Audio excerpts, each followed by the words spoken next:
Il est 11h du matin, ce 13 décembre 1988, lorsque deux agents d'entretien effectuent leur ronde habituelle de ramassage des déchets sur le parking de l'hôpital qui les emploie. Si d'ordinaire, toute leur journée se ressemble, ils ne sont malheureusement pas prêts à ce qui les attend lorsqu'ils tombent sur deux sacs poubelles bleus abandonnés au milieu du parking. Ces déchets auraient pu atterrir ici à cause de la négligence d'un employé de l'hôpital, mais les agents d'entretien savent mieux que personne que ces sacs poubelles sont différents de ceux qu'ils utilisent sur le site, ce qui les pousse à les ouvrir pour en vérifier le contenu. À l'intérieur se trouvent des morceaux de corps humains découpés, dont un tronc sans tête. Cette scène de film d'horreur ne se déroule pas aux États-Unis, mais bien en France, plus précisément à l'hôpital Trousseau de Tours, et elle va entraîner les policiers dans une histoire tout bonnement incroyable, mais extrêmement effrayante.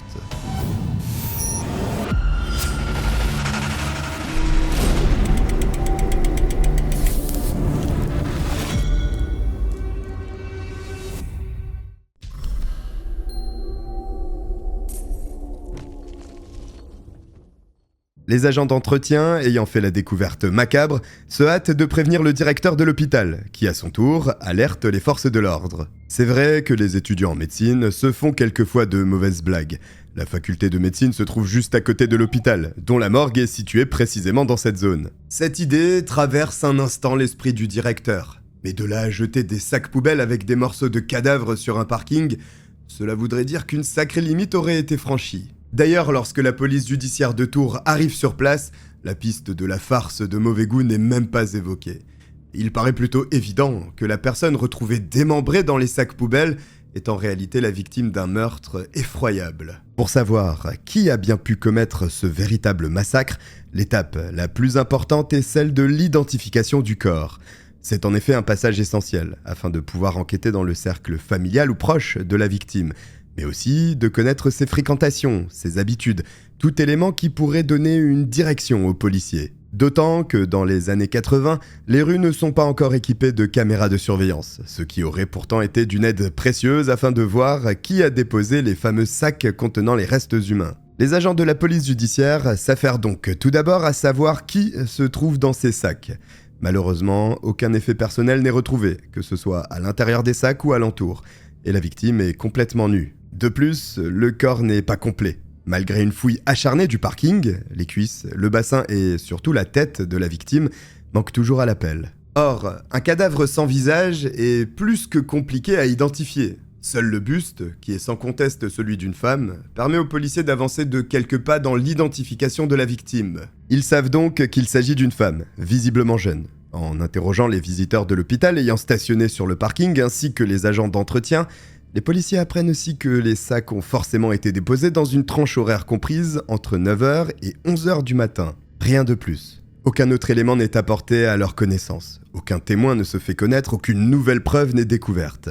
Même si les enquêteurs ne perdent pas espoir, ils le savent, il faut absolument découvrir l'identité de la jeune femme pour avancer. Le reste du corps pourrait très probablement les y aider.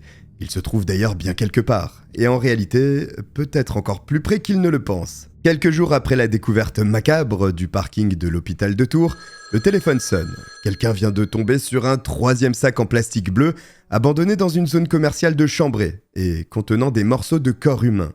Le lieu est situé à 2 km à peine de l'hôpital. Ce dernier sac a eu le temps d'être déchiré par des animaux, certainement des chiens, laissant apparaître ce que les enquêteurs identifient tout de suite comme étant une partie de bassin.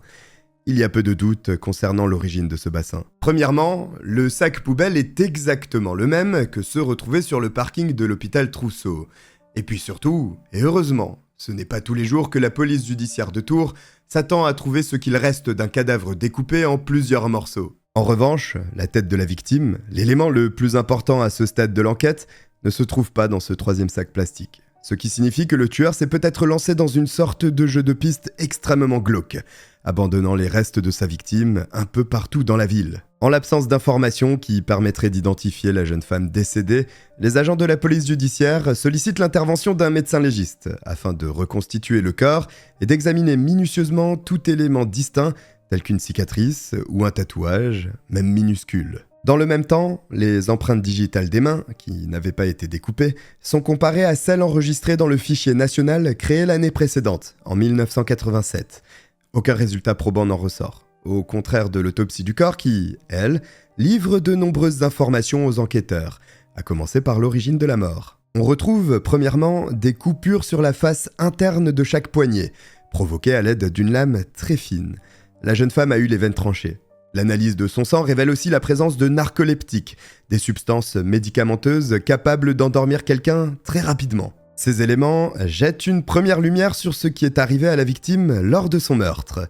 Mais c'est sur un autre détail que les inspecteurs de la police judiciaire fondent tous leurs espoirs afin de lever le voile sur son identité, la présence d'une mycose sur le dos et le torse de la jeune femme. Cette infection fongique de la peau forme des taches blanches bien visibles et particulièrement reconnaissables. C'est pour cela que dès le lendemain matin, un appel à témoins est lancé dans le journal local en mentionnant cette particularité. Et quelques heures seulement après la parution de l'article, le travail des policiers porte enfin ses fruits. En tout, 3 témoins anonymes appellent le commissariat et affirment qu'ils sont sûrs de reconnaître la jeune femme grâce aux éléments mentionnés dans le journal. Il s'agirait d'une mère divorcée de 38 ans, Françoise Gendron. Les policiers ont enfin un début de piste vers lequel se tourner. Les chances qu'il s'agisse effectivement de Françoise Gendron sont importantes, car aucun autre appel ne vient contredire cette information, et aucun autre nom n'est jamais mentionné. Il est tout de même nécessaire de se rendre chez la jeune femme pour la relier définitivement à la découverte du cadavre dépecé. Une fois l'adresse obtenue, l'équipe de la police judiciaire de Tours se dirige à son immeuble. Personne n'y est présent. Et lorsqu'ils interrogent le voisinage afin de savoir quand Françoise aurait été aperçue pour la dernière fois, on leur répond que cela fait déjà plusieurs jours que personne ne l'a croisée dans le bâtiment. Cela ne présage rien de bon. Surtout lorsque les policiers apprennent que Françoise est une jeune femme qui aime faire la fête et qui multiplie les sorties, donnant ainsi de nombreuses occasions à ses voisins de la croiser. Il n'est pas dans ses habitudes de rester cloîtrée chez elle sans mettre le bout de son nez dehors. Autre élément inquiétant, l'un des voisins de Françoise soutient qu'elle est la propriétaire d'un chat qui est enfermé seul chez elle depuis plusieurs jours et que personne ne vient nourrir l'animal. Selon lui, peu importe la raison de son absence, Françoise n'aurait jamais laissé le félin livré à lui-même de cette façon. Les enquêteurs n'ont alors plus qu'une seule chose à faire, perquisitionner l'appartement de Françoise Gendron avec le soutien d'une équipe de police scientifique dans le but de percer enfin ce mystère. La porte de l'appartement est donc forcée, le chat sauvé au passage, et les premières constatations sont faites à l'intérieur du logement qui, à première vue, ne présente pas de signes manifestes de crime comme des traces de sang ou de lutte. Les enquêteurs remarquent tout de même que quelques objets sont tombés au sol, dans la cuisine. C'est assez étrange, d'autant que le reste de l'appartement n'est pas forcément en désordre.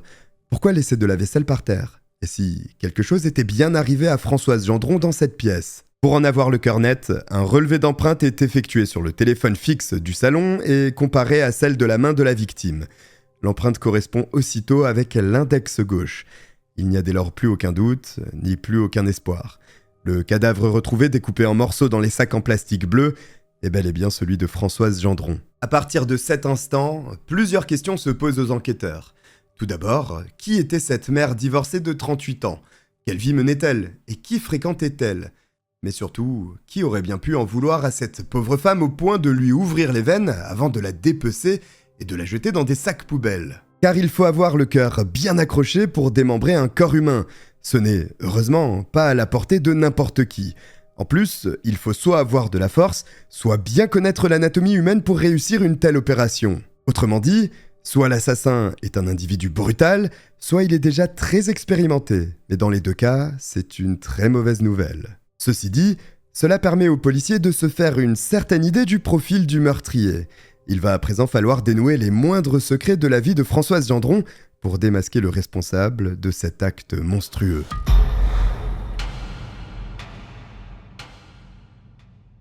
Le cadavre de Françoise Gendron a été découvert dans plusieurs sacs poubelles répartis aux 4 coins de Tours. Les policiers perquisitionnent l'immeuble dans lequel se trouve l'appartement de la victime. Et justement, les enquêteurs remarquent la présence d'un homme qui se tient un peu à l'écart de l'appartement, mais qui semble particulièrement intéressé par tout ce remue-ménage. C'est peut-être un voisin, un ami, un membre de la famille ou bien simplement un inconnu un peu trop curieux. mais il peut tout aussi bien s'agir de quelqu'un impliqué dans le meurtre d'une façon ou d'une autre. Avant qu'il ne puisse leur filer sous le nez, les policiers se hâtent d'aller à sa rencontre pour l'interroger. L'inconnu coopère immédiatement. Il se présente, il dit s'appeler Yves et être le compagnon du moment de Françoise Gendron. Première découverte, Françoise n'était donc pas célibataire. Yves précise que lui aussi est sans nouvelles de sa compagne, et ce, depuis le 12 décembre, c'est-à-dire la veille de la découverte du corps démembré de Françoise sur le parking de l'hôpital Trousseau. Ce jour-là, le lundi 12 décembre, Yves et Françoise devaient se retrouver chez elle pour dîner.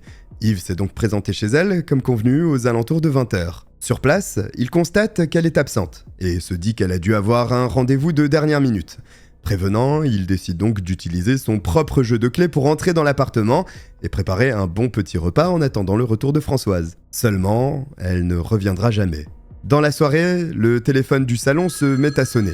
Yves décroche, pensant qu'il s'agit sûrement de Françoise qui l'appelle pour lui expliquer la raison de son absence, mais si c'est bien une voix féminine qui résonne à travers le combiné, il ne s'agit pas de sa compagne. C'est une amie de Françoise. Elle informe Yves que sa petite copine est partie en vacances chez ses amis de Vendée pour une semaine, et qu'il n'est donc pas utile de l'attendre. L'homme connaît bien ses fameux amis, car Françoise a effectivement l'habitude d'aller les voir régulièrement.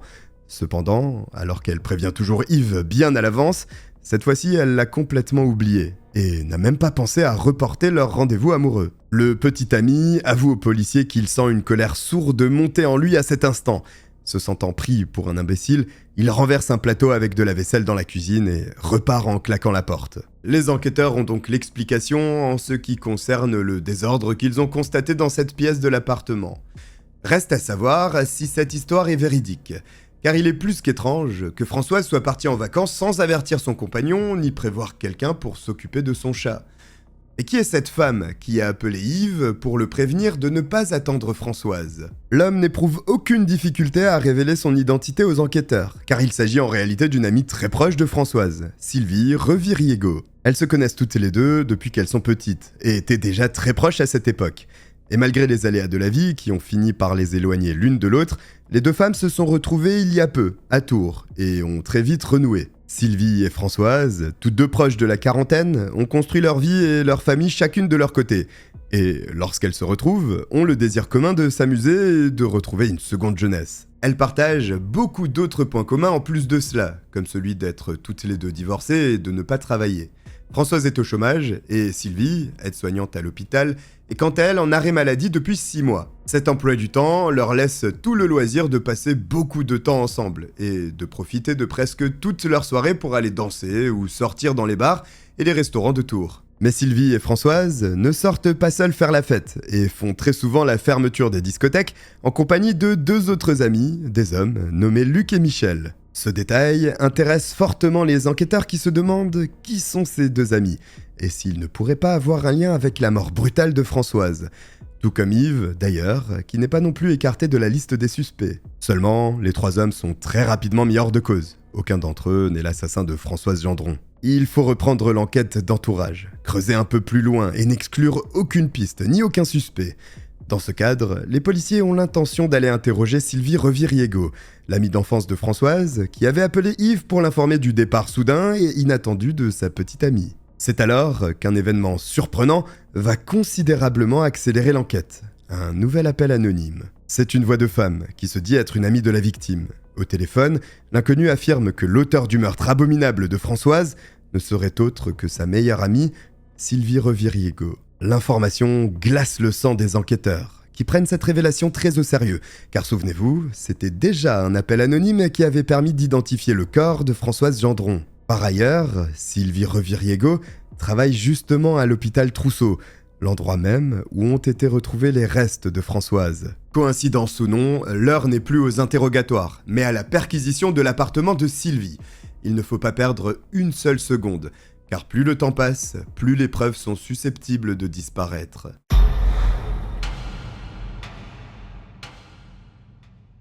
Huit jours après la découverte du corps de Françoise Gendron, les enquêteurs tiennent une piste solide, bien qu'inattendue, avec le nom de Sylvie Reviriego. Les policiers se présentent donc à la porte de la principale suspecte dans cette affaire macabre de cadavres découpés. C'est Sylvie elle-même, présente chez elle, qui ouvre la porte aux enquêteurs. Un peu surprise, mais néanmoins très sereine, elle laisse les agents de police prendre possession de son domicile et commencer leur travail d'investigation dans la salle de bain. Ils gardent à l'esprit que le corps de Françoise Gendron a été dépecé.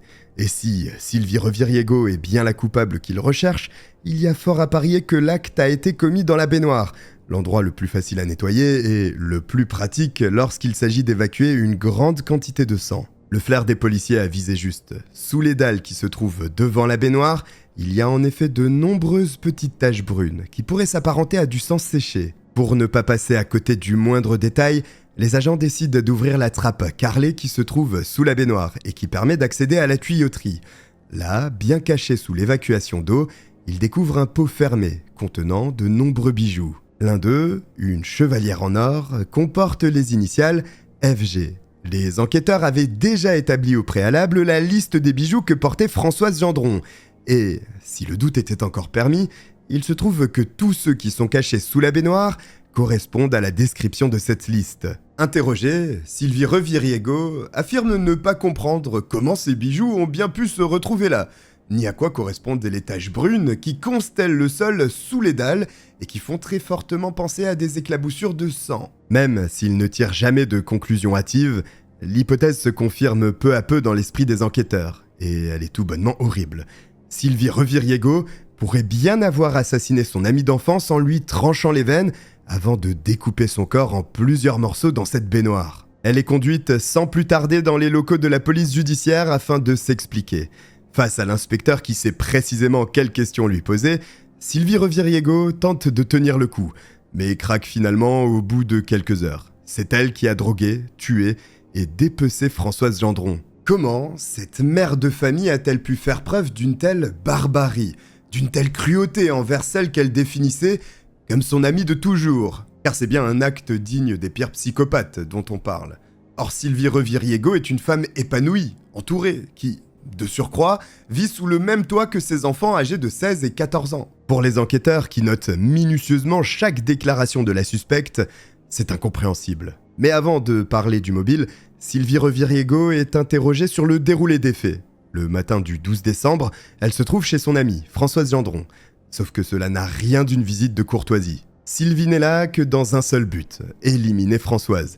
Alors que cette dernière prend son bain, Sylvie fait semblant de faire tomber accidentellement le sèche-cheveux dans la baignoire remplie d'eau. Françoise est tétanisée par une énorme décharge électrique, mais a le réflexe de sauter hors de l'eau et sentir saine et sauve, sans mettre en doute les bonnes intentions de Sylvie, ne serait-ce qu'une seconde. Pourtant, elle vient ni plus ni moins de survivre à une tentative d'assassinat. Ce premier essai ayant échoué, la dépeceuse de Tours décide d'inviter Françoise chez elle, le midi même, sous prétexte d'essayer des vêtements. Bonne couturière, elle a l'habitude de confectionner des tenues pour Françoise, et prétend vouloir lui montrer un bustier. Une fois au domicile de Sylvie, Françoise se voit offrir un thé qu'elle accepte volontiers, sans se douter qu'il est tout bonnement rempli d'anxiolytiques. Françoise, sans avoir la moindre chance de s'en sortir, sombre rapidement dans une sorte de léthargie. Mais Sylvie Reviriego n'a pas le temps d'aller au bout de son acte. Ses enfants sont en effet sur le point de rentrer de l'école pour prendre le repas du midi avec elle. Elle entraîne donc Françoise dans sa chambre, l'installe dans son lit alors qu'elle est complètement droguée et prévient simplement ses enfants que son amie a bu un peu trop d'alcool et qu'elle doit se reposer. Le stratagème fonctionne parfaitement. Les enfants ne posent pas davantage de questions alors que Françoise est sur le point d'être assassinée par leur mère. Une fois que ces derniers ont mangé et sont repartis pour l'école, Sylvie Reviriego ne perd pas de temps pour terminer sa terrible besogne. Elle traîne Françoise, groggy, dans la salle de bain sous prétexte de lui faire couler un bon bain chaud afin de l'aider à se remettre de son état vaseux. Là, elle lui sert une nouvelle boisson destinée à assommer un peu plus Françoise, ce qui fait immédiatement effet. Une fois dans la baignoire, Sylvie Reviriego maintient la tête de son amie sous l'eau et la noie. Françoise n'est pas en mesure de se débattre. Très vite, elle ne respire plus et son cœur cesse de battre. Sylvie vient d'assassiner son amie, mais n'en a pourtant pas terminé avec son cadavre, car rien n'est laissé au hasard. La meurtrière suit à la lettre un plan qu'elle a eu le temps d'élaborer pendant de longues semaines. Un plan qui consiste, coûte que coûte, à faire disparaître Françoise de la surface de la Terre. Pour cela, elle tranche les veines de Françoise et la laisse se vider de son sang dans la baignoire. L'étape suivante consiste à dépecer le cadavre de son amie, une tâche dont Sylvie avait peut-être légèrement minimisé la difficulté. En effet, elle n'est équipée que d'un scalpel volé à l'hôpital. Lacérer la peau avec une lame, ce n'est pas un problème. Mais sectionner les articulations, les tendons et les os, même si l'on a de bonnes connaissances en anatomie, c'est nettement plus compliqué. Bien évidemment, Sylvie Reviriego n'y parvient pas, bien qu'elle s'acharne sur le corps de Françoise avec son petit scalpel. Elle choisit donc de laisser le cadavre de côté pour s'y remettre un peu plus tard, et roule le corps dans un tapis qu'elle traîne jusque sur le balcon de sa chambre. Elle sait parfaitement que les voisins ne distingueront rien à travers la cloison en bois. En tout cas, cela ne l'empêche pas de fêter dignement l'anniversaire de son fils prévu ce jour-là et de recevoir tous ses invités à quelques mètres seulement du cadavre de Françoise Gendron. Elle a organisé une fête avec un cadavre sur son balcon. Oui, quand Sylvie fête, rien ne l'arrête. Elle en profite même pour demander à sa mère de lui prêter le couteau de chasse de son père. Elle lui dit tout simplement qu'elle en a besoin pour couper de la viande et le récupère le soir même. L'anniversaire se déroule pour le mieux. Il y a seulement cette petite phrase que la tueuse glisse discrètement à l'un des convives et qui ressortira au cours de l'enquête. Elle confie s'être mise dans une drôle de galère. L'invité en question n'y prête cependant pas plus attention, et la dizaine d'amis présents, ainsi que la mère de Sylvie, rentrent chez eux un peu plus tard. Tout le monde est épuisé, y compris Sylvie qui se couche en même temps que ses enfants. Le démembrement, ce sera pour demain. Elle attend sagement qu'ils partent à l'école tôt le lendemain matin pour retourner sur son balcon, s'armer du couteau de son père et continuer à s'acharner sur le corps de Françoise. Ce manège morbide dure en tout 3 jours. 3 jours durant lesquels Sylvie Reviriego jongle entre sa vie de mère de famille et celle de tueuse sans scrupules. Au fur et à mesure de sa besogne, Sylvie répartit les membres qu'elle est parvenue à découper dans 3 sacs poubelles. Il s'agit des fameux sacs poubelles bleus qu'elle dépose un peu plus tard dans la matinée devant l'hôpital où elle travaille, puis dans une zone commerciale le lendemain. La tête est elle aussi détachée du reste du corps. Seulement, Sylvie va décider de s'en débarrasser d'une façon différente et nettement plus ignoble. Selon ses propres dires, la tête de Françoise la nargue. Elle la place donc sous un seau le temps de s'occuper du cadavre de son ami, puis vient finalement le moment de s'en débarrasser. Plusieurs jours de suite, Sylvie retourne sur son balcon et s'attelle à retirer les dents, puis les chairs molles qu'elle jette dans ses toilettes.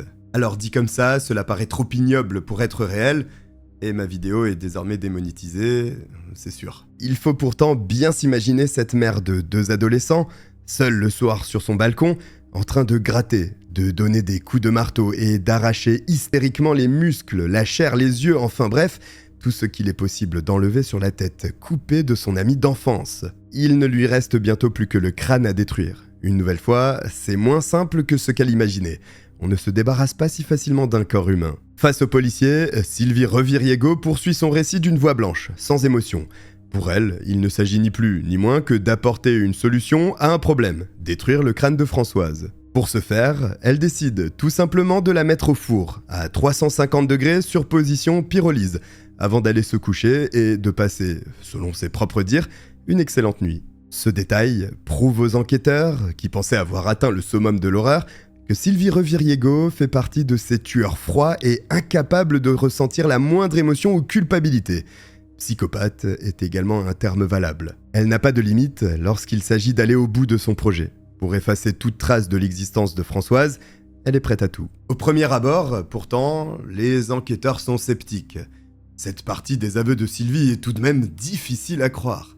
Serait-elle vraiment allée jusqu'à faire cuire la tête de Françoise Gendron dans son propre four ? Pour prouver ses dires, Sylvie conduit les policiers jusqu'au pont de Chinon. C'est de ce pont qu'elle aurait jeté les bouts de crâne carbonisés alors qu'elle conduisait son fils chez son père. Elle s'en débarrasse devant lui, qui, étonné, lui demande pourquoi elle s'arrête devant ce pont.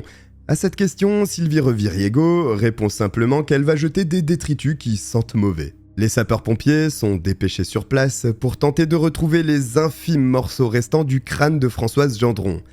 Peu de temps après avoir plongé, ils découvrent effectivement des débris d'os humains noircis sur une bande de sable immergé et parviennent à reconstituer quasiment l'entièreté du crâne. L'expertise ADN confirme qu'il s'agit bien des restes de Françoise Gendron. Le mardi 21 décembre, soit 8 jours à peine après le meurtre horrible de Françoise, Sylvie Reviriego est inculpée de meurtre avec préméditation. La seule question qui demeure encore, et celle qui obsède les enquêteurs, est pourquoi ? Pourquoi Sylvie Reviriego a-t-elle tout à coup décidé d'assassiner son ami d'enfance ? Et pourquoi avoir fait preuve d'une telle barbarie ? Qu'a-t-il bien pu lui passer par la tête pour en arriver à commettre un acte si monstrueux ? Comme visiblement cette femme n'a rien à cacher, elle va dévoiler le motif derrière ce massacre.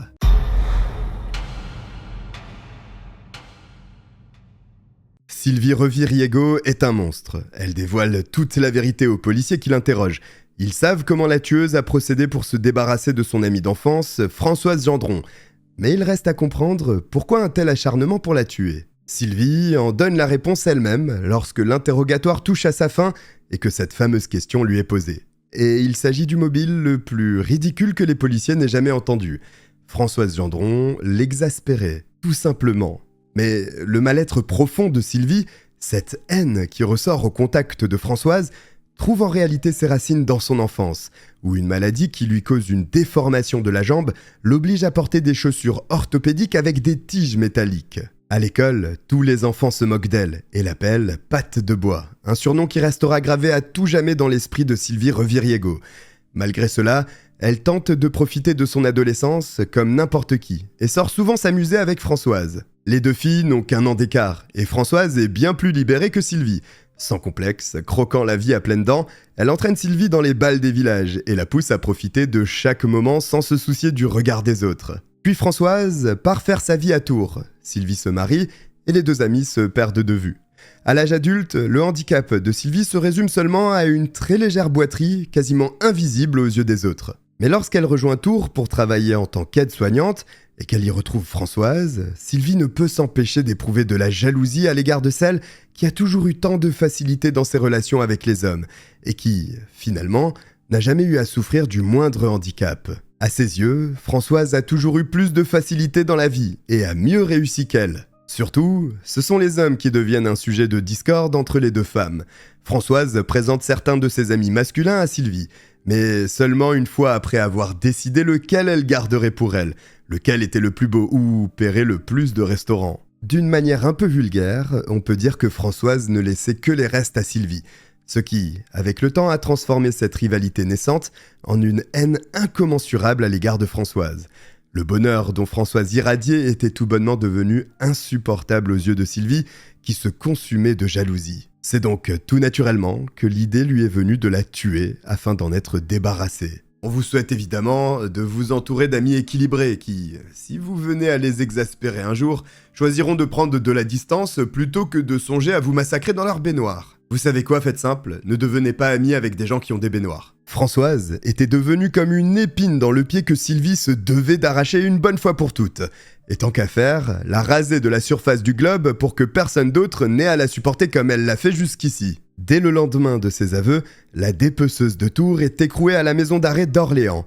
C'est là-bas qu'elle va être vue par 2 experts psychiatres, dans le but de déterminer si les actes complètement démesurés dont elle a fait preuve peuvent lui être imputés ou non. Autrement dit, était-elle en possession de tous ses moyens ou pas? Les conclusions de ces expertises sont d'une importance capitale, car ce sont elles qui décideront si elle est apte à passer devant un juge ou si elle sera reconnue comme irresponsable des faits à cause d'un état de démence. Les experts psychiatres entendent tous deux Sylvie Reviriego qui raconte une nouvelle fois le déroulé des faits et concluent d'une même voix qu'elle possède bien toutes ses facultés de raisonnement. Elle a d'ailleurs fait preuve, au moment du meurtre puis du dépeçage du cadavre, d'une lucidité incroyable en réfléchissant à la meilleure façon de s'y prendre, en le cachant à ses enfants et en mettant tout en œuvre pour tromper son entourage. Elle ne présente donc aucune pathologie mentale et pourra bien être jugée pour le meurtre de Françoise. Mais l'affaire est loin de s'arrêter là. La suite de l'instruction va probablement marquer les annales judiciaires, car il se pourrait bien que Sylvie Reviriego s'en sorte impunément, et grâce à une histoire rocambolesque de cachets amincissants. Quelques mois avant le meurtre, Sylvie, qui vit toujours avec son mari, apprend soudainement que celui-ci la trompe. Elle décide alors de quitter le domicile conjugal et de partir s'installer à Tours avec ses 2 enfants. C'est là qu'elle renoue avec Françoise, qui, de son côté, mène une vie de liberté et de plaisir. Sylvie, elle, est brisée par sa récente séparation et a totalement perdu confiance en elle, au point de devenir obsédée par son physique qu'elle ne supporte plus. La mère de famille se trouve trop grosse. Elle estime en effet que son physique ne lui permet pas d'attirer l'attention d'autres hommes et que son poids en est la cause. C'est pour cette raison qu'elle consulte un spécialiste. Les médicaments qui lui sont prescrits font effet, car elle perd près de 17 kilos en 5 mois à peine. Les experts tombent sur ces ordonnances et ne cachent pas leur surprise lorsqu'ils constatent que Sylvie Reviriego avalait chaque jour un véritable cocktail d'une vingtaine de gélules, et ce, depuis au moins 6 mois. Amphétamines, benzodiazépines, diurétiques, hormones thyroïdiennes. Pris à part et en respectant les doses, aucun d'entre eux n'est censé représenter un danger pour la santé du patient. Mais au vu de la quantité, tous ces cachets se retrouvaient forcément mélangés, à un moment ou à un autre, dans l'estomac de la meurtrière. Par le passé, lors de tests menés sur des animaux, il a en effet été observé que l'association d'hormones thyroïdiennes et d'amphétamines pousse certaines espèces à tuer leur propre progéniture. La prise d'amphétamine, et surtout si elle est associée à d'autres médicaments, est loin d'être anodine et sans conséquence. L'avocate de Sylvie Reviriego se demande donc si elle n'aurait pas pu être victime d'une psychose médicamenteuse qui aurait motivé le passage à l'acte. C'est d'ailleurs son unique arc de défense pour tenter d'éviter la perpétuité à sa cliente. 2 nouveaux experts sont sollicités par le juge en charge de l'affaire, un endocrinologue ainsi qu'un toxicologue.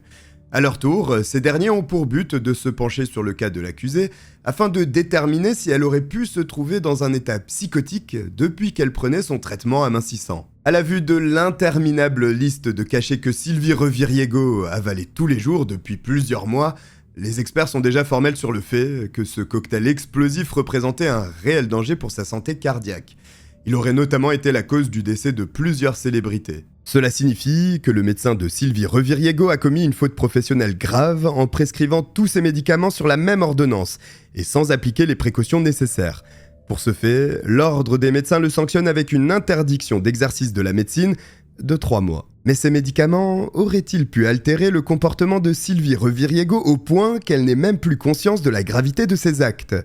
Les enquêteurs peinent à croire à cette hypothèse, en sachant que Sylvie avait planifié l'exécution de son ami bien à l'avance et qu'elle a fait preuve d'un sang-froid et d'un aplomb inédits tout au long du processus de destruction du corps. Dans leur rapport, les experts confirment pourtant que la prise d'extraits thyroïdiens peut tout à fait entraîner une déconnexion de la réalité, une sorte de délire psychique intense. Cependant, les personnes victimes de ces effets néfastes se trouvent déjà toutes dans des états de démence plus ou moins graves avant la prise des extraits thyroïdiens, ce qui n'est pas le cas de Sylvie Reviriego. En revanche, les amphétamines pourraient bien avoir provoqué une psychose responsable d'une absence d'émotion, de compassion et d'un jugement altéré. Les experts ne sont donc pas catégoriques sur tous les points, et l'opinion est divisée. Sylvie Reviriego, la dépeceuse de Tours, comme la surnomment les médias, est-elle une meurtrière diabolique ou une femme qui a perdu la tête à cause de sa cure amincissante ? C'est là tout l'enjeu du procès qui s'ouvre en juin 1991 devant la cour d'assises d'Indre-et-Loire. Une foule massive se presse aux portes du tribunal, fascinée et horrifiée en même temps par l'atrocité du crime commis par cette mère de famille sans histoire. L'avocate de l'accusé dispose de 3 jours pour convaincre que les seuls coupables du meurtre de Françoise Gendron sont les médicaments ingérés par Sylvie Reviriego et obtenir une déclaration de non-culpabilité. Du côté de l'accusation, la peine de prison à perpétuité est dans tous les esprits, et c'est d'ailleurs presque une évidence. Les témoins sont tous entendus à la barre. Bien sûr, le fils unique de Françoise Gendron est présent, mais aussi la famille de la meurtrière qui clame qu'elle n'est pas le monstre que l'on décrit. Un témoin capital brille toutefois par son absence, le médecin ayant prescrit le dangereux cocktail de médicaments à sa patiente, qui n'a pas perdu de temps pour s'éclipser à l'étranger. De leur côté, les psychiatres répètent que la psychose médicamenteuse est impossible dans le cas de Sylvie Reviriego. L'accusée, elle, ne s'exprime que très peu durant toute la durée de son procès. Aux questions qui lui sont posées, elle se contente seulement de répondre qu'elle ne sait pas ou qu'elle ne supportait plus Françoise parce qu'elle se plaignait sans cesse, se mettait en avant et adoptait une attitude vulgaire. Cette absence réelle d'explication, à laquelle s'ajoute la montagne de preuves ainsi que les aveux signés de la main de Sylvie Reviriego, mais aussi le caractère particulièrement barbare du crime, lui valent finalement la prison à perpétuité, assortie d'une peine de sûreté de 15 ans. Malgré l'acharnement de la défense, c'est donc bien sur Sylvie Reviriego que pèse toute la culpabilité de ce meurtre atroce.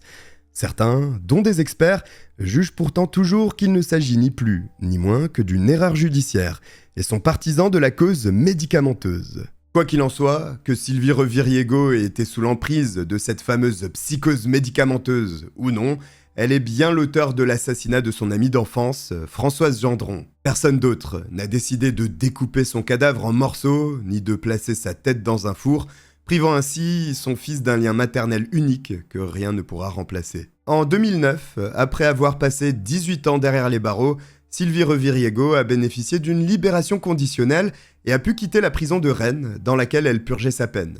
Soumise à un contrôle psychiatrique, elle a ainsi retrouvé la liberté et a repris le cours de sa vie, loin de Tours. Voici pour cette affreuse affaire française. Franchement, c'était chaud. Si vous êtes arrivé jusqu'au bout, écrivez « copine » en commentaire.